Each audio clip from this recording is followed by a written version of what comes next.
Tuli wano mu Kibuga Kampala Okwekalakasa kugenda mu maaso Speaker wa Parliament omukyala Anitah Amongi bannayuganda bagamba nti resigning. Tukooye ejjoogo, tukooye akamanyiro, tukooye ebikolwa bye eby'okutyoboola n'okutumalamu amaanyi. Speaker wa Parliament ke kaseera resigning. Anitah Amongi akaseera katuuse.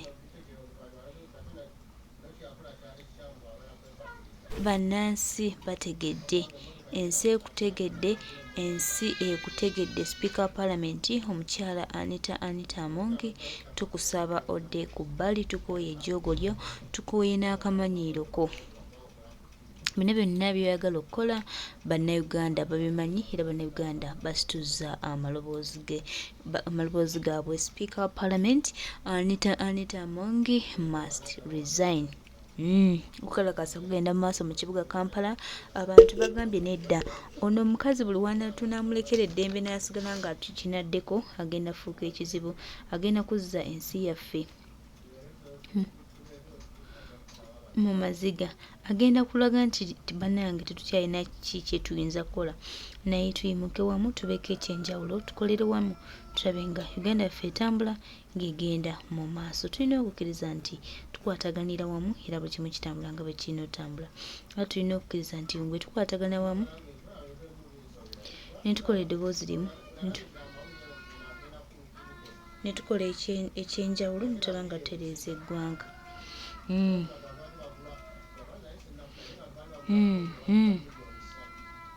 His Excellency, the elected President of Uganda, Kyagulanyi Center, Robert Bobi Wine.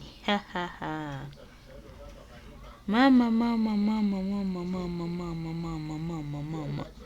Katonda waffe omulungi alina engeri gy'atukuttemu, alina engeri gy'atutwalamu. Era tweyanzizza nnyo, tweyanzizige Mukama waffe. Bannayuganda kasita baggusa amaaso ne bategeera bagamba ne bannange wano nti bwebabanga tebakyetaaga bagwira mu nsi yaabwe, bwebabanga tebakyayagala bagwira mu nsi yaabwe, bagenda bakole ekiwandiiko oba bategeeze ensi yonna. Kuba bannansi b'amawanga ge baagala okuzaayo basobola okunoonya wala gye banaalaga. Ne bamuddawa ne mutubuzabuza mu mwagala just baterekawo buteresi. Nedda, Uganda is not a dumping site. Uganda is not a dumping site, and it doesn't matter how much money you spend on Museveni and his family. Uganda is not a dumping site for rejectees, for the rejected in Netherlands. Kubanga tulabye abagwira bangi nnyo abadduka tugambe Rwanda ne baddukira Uganda. Museveni yabatunda n'abazaayo. Yes, Museveni yabatunda n'abazaayo Rwanda ne babatta era battibwa abantu abo. Abantu abadduka mu Kenya, abadduka mu South Sudan, abantu abadduka e Sudan ne bajja mu Uganda, bonna Museveni agenza abatunda n'abazaayo kubanga ye Museveni mukozi wa business. Kati bano abaddaaki baneeno balekerawo tubuzaabuza. Bwe babanga tebaagala banoonyi b'obubuddamu mu nsi yaabwe baveeyo bakyogere, kuba bakimanyi bulungi nnyo nti kibakuba kumenya mateeka aga United Nations agawa buli muntu okunoonya obubuddamu mu ggwanga mw'abayagadde kasita bamukkiriza. Kati baseba abaddaaki obubanga kubanga simanyi balina eggwanga eddala lye baagala oteekamu abagundi bano babadde specific kitegeeza balinganga abaagala okugoba abaddugavu bonna. Mwagala okutugamba nti buli muntu anoonya obuddamu mu gundi mu Netherlands ava mu East Africa. No, Netherlands, are you telling us because you are very specific, you want to take those people to Uganda and you sprinkled some jelly on it and said people from countries around Uganda? Are you telling us that all refugees in the Netherlands come from East Africa? Or you're telling us you're going to deport all black people asylum that you did not offer asylum in the Netherlands into Uganda. You're deporting all of them into Uganda. That is racism. That is racism. That's right. We have Dutch asylees in Uganda. That's right. Why are you deporting all black people into Uganda? And you come out and claim we are going to pay the government.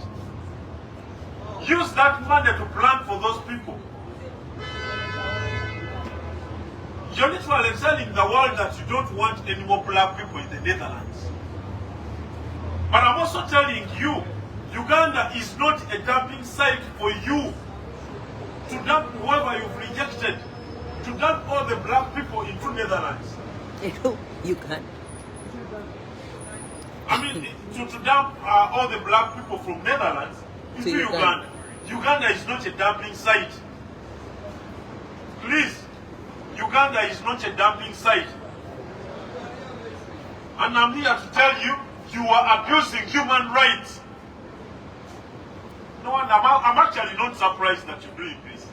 Because for 40 years you've been funding Museveni. You know what Museveni does. And with all the counts of human rights violations on Museveni's hands, you still want to trust him with asylum seekers from other countries. Really? Netherlands, really? This is hypocrisy. This is hypocrisy. This is racism. But let's make it clear.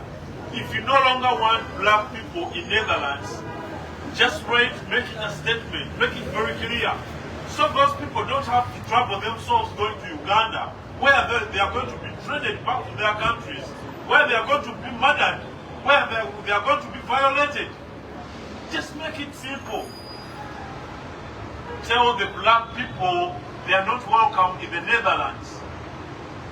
As simple as that. Period. Thank you very much. Thank you so much.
Yeah, but I think so now we can fly and get the cars and drive to the park. If you remember last time it was far. Is it because I was sick? That's not the same. Right.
This is Omulundi Okugumu. I did the last time I missed the morning. Yes.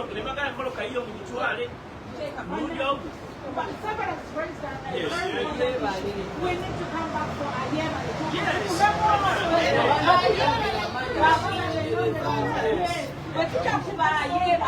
What's the choosing and making a new one?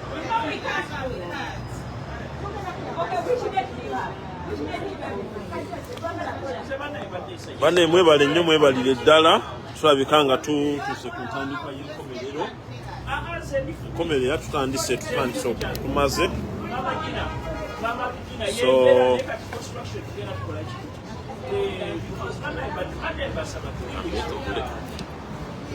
mwebale nnyo bannaye mwebalire ddala babaddeko tumalidde waneeno ku embassy y'aba Netherlands.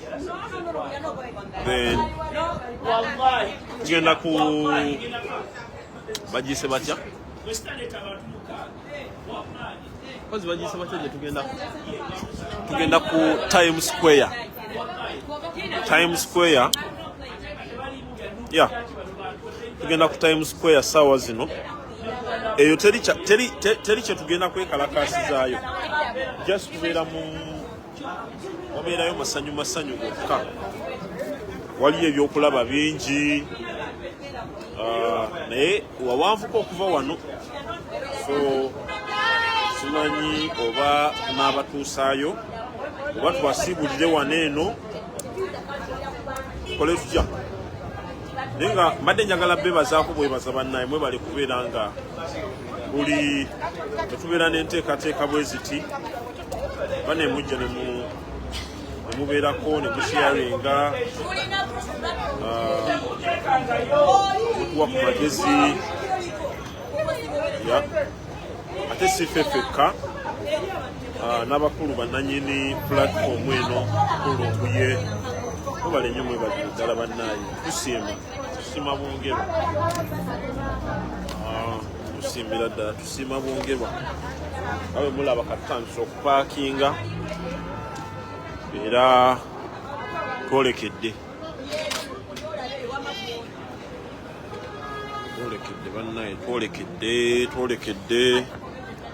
Kibuga kino kyandibanyumidde nnyo singa mbadde nkimanyi.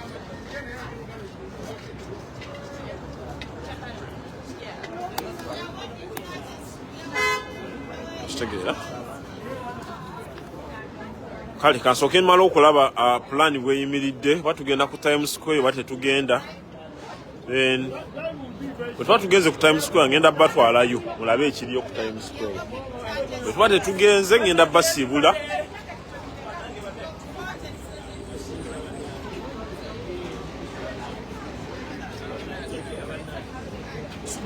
Sebo bannange mwenna abali ku live mwebale nnyo, mwebalire ddala. Ono the future leaders, nze nga Sudiman bagambye ono future leaders bano abaana balina vibe gemasima Subuga ywe leader, olina omutima ogwagala ensi yo. Bino mbyogera live. Ono mwana wa ddala va ku bano aba leaders abali muno mu diaspora abafu abaagala okubba bubbisene za Museveni. No gemasima, I salute you. Nero omulimu gwokola Nsubuga Mukama ono is real. Abasigadde muli fake, ekyo nkyogedde nga nze ale sitya. ate lwaki okyongeddeko ate ekigema siba ngamba ekyokutya ate nze edde babanye waliwo abantu nzisitya biduduma ani atya nja kwerabira jaketi yo wali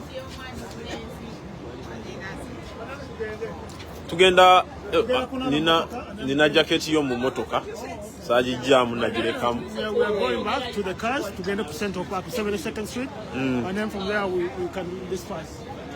Tetugenda ku Times Square. Times Square, well, go to Times Square. Times Square is too crowded right now. Maybe next time. Okay. Next Central Park is actually in some ways better. Yeah. I mean, not Sumatala. Hey. Where are we right now? Tugenda ku Uganda House. Wano wetuli wano. 43rd Street. 43rd Street. Yeah. Mukitegedde banne kati lokamba kyentegeddeyo wano tuli ku 43rd Street. Enguudo za America nga Uganda bwe tulina Kampala Road, Yusuf Lule. I don't know. Lwaki tubuuza bano abali wano bennyini. Magulu ngayina bannaayo. Kati eno mu America enguudo baziwa nazi ezimu zirina amannya naye efe kyewayagadde ddo kiyisaawo. Simanyi ki ekigenda mu maaso wano kambabuuza. Excuse me?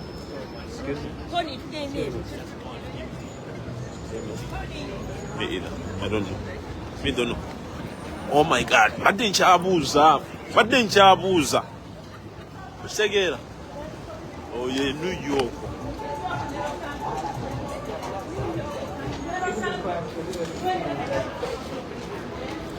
Badde ndimubabuuza bali eri ki ekigenda mu maaso wano.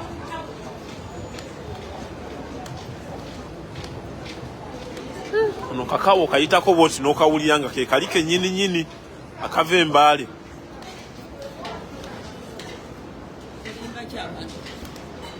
Ekituufu kiri nti sirina kyakubalimba ate simanyi kulimba.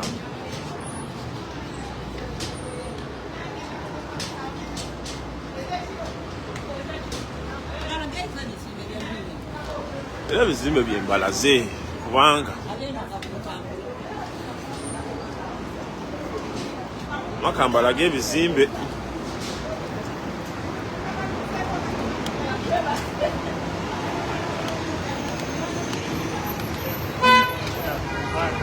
Yoko Siri aliyo n'ebyo biri ebyo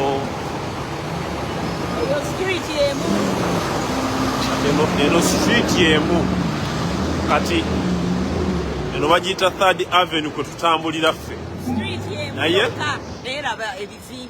mulimu ne bane simanyi nange ebizimbe bino baba babizimba eka babizimba dda just waliwo ebyo bagenda bongeramuko kati tegeera mubadde n'omuntu wammwe 40 years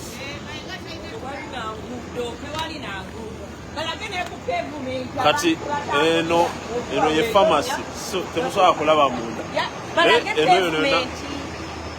gavumenti ate zigenda bakola ki bazirabe waffe tulinayo pavement wasemba gye ogenda e Uganda ale ne mutunafuya nnyo namu kati ezo eyo ye baasi baasi emu erimu Pioneer 2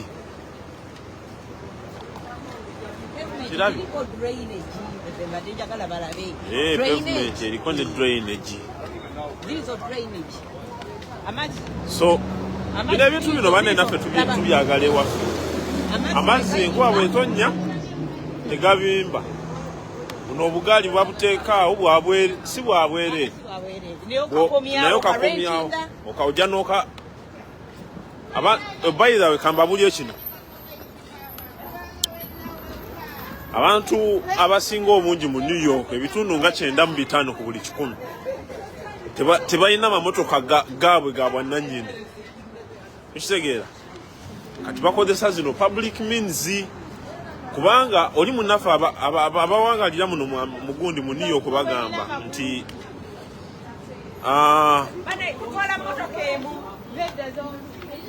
bagamba tetugenda genda mugundi kubanga eri crowded.